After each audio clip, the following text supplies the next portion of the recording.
Gold trusted gold buyers తాకట్టులో ఉన్న బంగారాన్ని విడిపించి ఈ రోజు ఉన్న మార్కెట్ ధరకే కొనబడును. మరిన్ని వివరాలకు సంప్రదించండి 7771077720. ఆంధ్రప్రదేశ్ రాష్ట్రంలో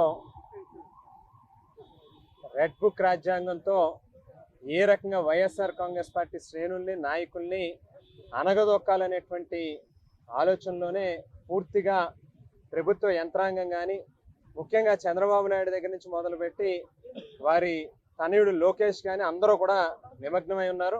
ఎన్నికల్లో ఇచ్చినటువంటి వాగ్దానాలనేమో గాలి కొదిలేసి వారి సమయాన్నంతా కూడా దీని మీదే వెచ్చించేటటువంటి ప్రయత్నం చేస్తూ ఉన్నారు. ఇవాళ మిథున్ రెడ్డి గారు గౌరవ పార్లమెంట్ సభ్యులు పుట్టుకతోనే గోల్డెన్ స్పూన్తో పుట్టినటువంటి వ్యక్తి. వారి తండ్రి గారు వారి కుటుంబ సభ్యులు అందరూ కూడా కష్టపడి చెమటోడ్చి లేకపోతే అణువణువు కూడా వాళ్ళ యొక్క కష్టంతో పైకొచ్చినటువంటి వ్యక్తులు. వేళ అనేక వ్యాపారాల ద్వారా కొన్ని వేల మందికి ఉపాధి కల్పిస్తూ వారి యొక్క జీవనాధారంగా మరి వీరు వారి కుటుంబ సభ్యులు జీవిస్తూ ఉంటే ఇవాళ ఏదో రకంగా వారి మీద బురద జల్లాలి, వారికి ఒక అపఖ్యాతిని తీసుకుని రావాలనేటువంటి ప్రయత్నం చేస్తూ జగన్మోహన్ రెడ్డి గారికి అత్యంత సన్నిహితుడిగా ఉన్నాడు. వైఎస్ఆర్ కాంగ్రెస్ పార్టీలో ఒక బలమైనటువంటి నాయకుడిగా ఒక వెన్నుముక్కగా ఉన్నాడు కాబట్టి ఆయన ఏదో రకంగా హెరాస్ చేయాలి, ఇబ్బందులకు గురి చేయాలి అనేటువంటి ఆలోచనతో ఒక పార్లమెంట్ సభ్యుడికి మరి రాష్ట్రంలో జరిగేటటువంటి పాలసీ మ్యాటర్స్తో ఏ రకమైనటువంటి సంబంధాలు లేనప్పటికీ కూడా మరి గతంలో వైఎస్ఆర్ కాంగ్రెస్ పార్టీ ప్రభుత్వంలో ఏదో అవినీతి జరిగిపోయిందని ఒక స్కామ్ జరిగిందని లేనటువంటి ఒక అభూత కల్పనని సృష్టించి కట్టుకథలు అల్లి మరి ఈవేళ జగన్మోహన్ రెడ్డి గారికి సన్నిహితుడిగా ఉన్నటువంటి వారందరినీ కూడా ఇబ్బందులకు గురి చేయాలనేటువంటి ప్రయత్నంలో భాగంగానే మిథున్ రెడ్డి గారి మీద కూడా లేనటువంటి ఆరోపణల్ని మరి అభియోగాల్ని వారి మీద సృష్టించి ఈవేళ కేసులు పెట్టి లోపల పెట్టి జైల్లో పెట్టి మరి ఏ రకంగా ట్రీట్ చేస్తూ ఉన్నారనేటువంటిది నిజంగా చూస్తే ఎవరికైనా కూడా కంట్లో నీరు వచ్చేటటువంటి పరిస్థితి. వేళ గోల్డెన్ స్పూన్తో పుట్టినటువంటి వ్యక్తికి ఓ పక్కన కోర్టులు చాలా స్పష్టంగా ఒక స్పెషల్ క్లాస్ ప్రోటోకాల్ ఉంది, ఈ రకమైనటువంటి ఫెసిలిటీస్ ఆయనకి ఇవ్వండి అని చెప్పి స్వయంగా కోర్టే మరి ఆర్డర్స్ ఇచ్చినప్పటికీ కూడా వాటిని పక్కన పెట్టి లోపల ఆయన ట్రీట్ చేస్తూ ఉన్నటువంటి విధానం చూస్తే నిజంగా ఈ రాష్ట్రంలో కానీ లేకపోతే ఈ దేశంలో కానీ చట్టాలు ఏమైపోతా ఉన్నాయి, అంబేద్కర్ గారు రాసినటువంటి రాజ్యాంగం ఎక్కడికి వెళ్ళిపోతా ఉంది అని చెప్పి నిజంగా ఏదో ఆటవిక పాలనలో ఉన్నామా, మనం అడవిలో బ్రతుకుతా ఉన్నామా అని చెప్పి ఆలోచనలోకి వెళ్ళేటటువంటి పరిస్థితి కనిపిస్తూ ఉంది. వేళ చంద్రబాబు నాయుడు గారికి ఒక్కటే చెప్తా ఉన్నాం, మీకు మాదిరిగా 2 ఎకరాలు భూమి నుంచి వేళ లక్షల కోట్ల రూపాయల అవినీతితో లేకపోతే అక్రమ సంపాదనతో సంపాదించుకున్నటువంటి డబ్బులు కాదు ఇవాళ వారి దగ్గర పెద్దిరెడ్డి రామచంద్రారెడ్డి గారి కుటుంబం దగ్గర ఉన్నది. వాళ్ళకి కష్టపడి వారి యొక్క మైండ్లో లేకపోతే వారి యొక్క కష్టాన్ని ఉపయోగించుకుని డబ్బులు సంపాదించో లేకపోతే 10 మందికి ఆ సంపాదించినటువంటి డబ్బుల నుంచి పేదవాళ్ళకి ఏ రకంగా ఉపయోగపడాలి, 10 మందికి ఏ రకంగా మేలు చేయాలి అనేటువంటి ఆలోచనతో ఉండేటటువంటి కుటుంబమే తప్పితే ఏ రకంగానూ కూడా పేదవాళ్ళ డబ్బులు లేకపోతే ప్రభుత్వం తాలూకా డబ్బులను జేబుల్లో వేసుకునేటటువంటి పరిస్థితి కానీ అవసరం కానీ వాళ్ళకి లేదు. మీరు 1,00,000 కోట్లని మొదలుపెట్టినటువంటి అభియోగాన్ని ఈవేళ 1000 కోట్లకి 300 కోట్లకి 400 కోట్లకి తీసుకొచ్చారు. అంటే కేవలం లేనటువంటి కథని ఈవేళ ఏ రకంగా మసాలాలు జోడించి కథల్ని ప్రభుత్వాన్ని ఈవేళ కేవలం జగన్మోహన్ రెడ్డి గారికి సంబంధించినటువంటి వారిని ఇబ్బంది పెట్టాలనేటువంటి దాని మీదే మీ సమయాన్ని వెచ్చిస్తూ ఉన్నారు. ఇది ఏ రకంగానూ కూడా మంచిది కాదు. చాలా క్లియర్గా ఒకటే చెప్తా ఉన్నాం, ఈ రకమైనటువంటి పాపాలకి ఒడిగట్టినటువంటి వాళ్ళు ఖచ్చితంగా భవిష్యత్తులో కుక్కచావు చేస్తారనేటువంటి విషయాన్ని ఈ సందర్భంగా తెలియజేస్తా ఉన్నాం.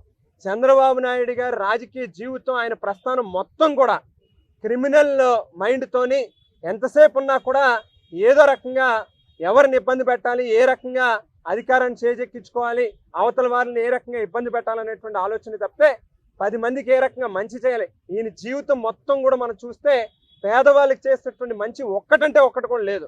ఈవేళ సారా దగ్గర నుంచి మొదలుపెట్టి అంటే ఎన్టీ రామారావు గారు ఆవేళ మద్యపాన నిషేధాన్ని అమలు పరిస్తే మరి ఆయన మామకి తూట్లు పొడిచినటువంటి చంద్రబాబు నాయుడు సారా అమ్మడం దగ్గర నుంచి మొదలుపెట్టి ఈ రోజు దాకా ఆయన మొత్తం గడిచినటువంటి 30-35 సంవత్సరాలు 40 సంవత్సరాలు మరి ఇండస్ట్రీ అని చెప్పుకునేటటువంటి వ్యక్తి వేళ ఇన్ని లక్షల కోట్లు ఎక్కడి నుంచి సంపాదించాడనంటే కేవలం సారా దగ్గర నుంచి మొదలుపెట్టి ఈరోజు మరి ఏదైతే మద్యం దుకాణాలు కానీ లేకపోతే బెల్ట్ షాపులు కానీ లేకపోతే డిస్టిలరీలకు సంబంధించినటువంటి ఓనర్లతో కుమ్మక్కై అడ్వాన్స్ పేమెంట్లు ఇవ్వడం, అక్కడి నుంచి మొత్తం పూర్తిగా అక్రమ సంపాదన అనేటువంటిది చంద్రబాబు నాయుడు దగ్గర ఉంది తప్పితే వేళ జగన్మోహన్ రెడ్డి గారి దగ్గర లేకపోతే పెద్దిరెడ్డి గారి యొక్క కుటుంబం దగ్గర లేదు. దేవుడు పైనుంచి చూస్తా ఉన్నాడు. మీరు చేసేటటువంటి పాపాలకి ఖచ్చితంగా తగినటువంటి మూల్యం, తగినటువంటి శిక్ష దేవుడు మీకు వేస్తాడనేటువంటి విషయాన్ని మాత్రం దయచేసి మర్చిపోద్దని చెప్పి ఈ సందర్భంగా తెలియజేస్తా ఉన్నాం. జైళ్లలో పెట్టి మగ్గించమంటున్నారు. అందుకే మేము కోరుతున్నాం న్యాయస్థానాల్ని, ఆంధ్రప్రదేశ్లో వచ్చే కేసులు ఏవైతే ఎవరి పరిధిలోకి వస్తాయో న్యాయాధీశులన్నీ కూడా పరిశీలించాలి. ఇప్పటికే కొన్ని కేసుల్లో మరి కొంతమంది మీడియాకు సంబంధించిన వ్యక్తులు అరెస్ట్ అయినప్పుడు కొంతమంది న్యాయవాదులు ప్రశ్నించి ఎఫ్ఐఆర్లు వెనక పంపిన సంగతులు కూడా ఉన్నాయి. అంటే మీరు ఇందులో ఈ సెక్షన్లు ఎందుకు వేశారని క్వశ్చన్ చేసినవి కూడా ఉన్నాయి.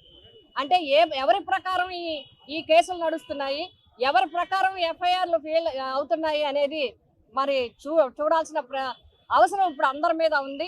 ప్రజలందరూ వీటిని గమనించాల్సిన అవసరం ఉంది. మా మిథున్ రెడ్డి గారు మరి ఇందాకే చెప్పడం జరిగింది, ఆయన రాజకీయంగా ఎంతో ఉన్నతమైన వ్యక్తి, ఉన్నతమైన కుటుంబం నుంచి వచ్చిన వ్యక్తి, ప్రజల పట్ల శ్రద్ధ గల వ్యక్తి, నియోజకవర్గంలో 3 సార్లు ప్రజల అభిమానాన్ని పెంచుకున్న వ్యక్తి, గెలుపొందిన వ్యక్తి, పార్లమెంట్ మరి ఆ లోక్సభ లీడర్గా మేమందరం కలిసి ఉన్నప్పుడు పనిచేసిన వ్యక్తి. అటువంటి వ్యక్తిని ఏమీ లేకపోయినా అక్రమంగా ఇందులోకి చేసి అరెస్ట్ చేయటం అనేది మేము తీవ్రంగా ఖండిస్తూ న్యాయస్థానం తొందరగా ఆయనకి బెయిల్ మంజూరు చేయాలని, అదేవిధంగా తప్పనిసరిగా ఆయన ముందే చెప్పడం జరిగింది, ఈ కేసుల్లో మీరు నిజాలు నిరూపించండి, ఇవన్నీ అక్రమ కేసులు, తప్పకుండా ఈ కేసుల నుంచి బయటపడాలని మేమందరం కోరుతూ ఈ ప్రభుత్వాన్ని ఇలాంటి అక్రమ అరెస్టులను ఆపమని చెప్పి మేము డిమాండ్ చేస్తా ఉన్నాం.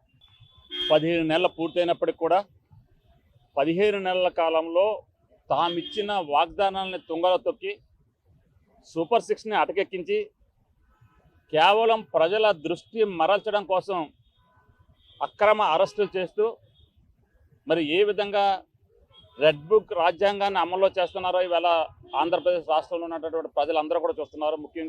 మరీ ముఖ్యంగా పత్రికా ప్రతినిధులు కానీ మీడియా మిత్రులు కానీ అందరూ కూడా చూస్తున్నారు. ఈ అక్రమ అరెస్టులను తీవ్రంగా ఖండిస్తున్నాం.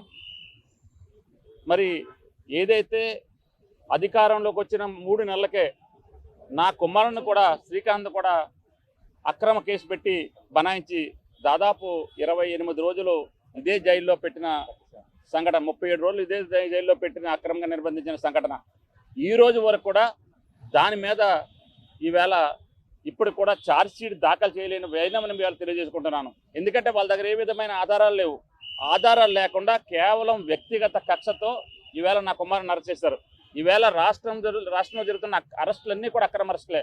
కేవలం లిక్కర్ స్కామ్ అని చెప్పేసి ఈరోజు ఏదైతే మా నాయకులను అరెస్ట్ చేస్తున్నారో మిథున్ రెడ్డి గారు అరెస్టులను తీవ్రంగా ఖండిస్తూ, గతంలో కూడా చంద్రబాబు నాయుడు గారు ఇదే లిక్కర్ కేసులో బెయిల్ మీద ఉన్న విషయాన్ని గుర్తు చేస్తూ తప్పనిసరిగా ఈ కేసుల్లో గతంలో ఏ విధంగా ఉన్నప్పుడు కూడా తొందరలోనే మిథున్ రెడ్డి గారు కడిగిన ముత్యంలా బయటకు వస్తారు. ఈ కేసు తొందరలోనే కోర్టులో వీగిపోతుందని తెలియజేసుకుంటూ, ఏదైతే మిథున్ రెడ్డి గారిని అక్రమంగా మా పార్లమెంటరీ పార్టీ నాయకుడు, లోక్సభలో మా వైఎస్ఆర్ కాంగ్రెస్ పార్టీ పక్ష నాయకుడు మిథున్ రెడ్డి గారు అరెస్ట్ను తీవ్రంగా ఖండిస్తూ, తొందరలోనే మిథున్ రెడ్డి గారు మరి కడిగిన ముత్యంలా నిర్దోషిగా బయటకు వస్తారని పూర్తిగా ఆశాభావం వ్యక్తం చేస్తూ తెలుగుదేశం పార్టీ చర్యని తీవ్రంగా ఖండిస్తున్నాం. ఇండియా పాకిస్తాన్ తాజా అప్డేట్స్ కోసం డౌన్లోడ్ చేసుకోండి RTV లైవ్ యాప్.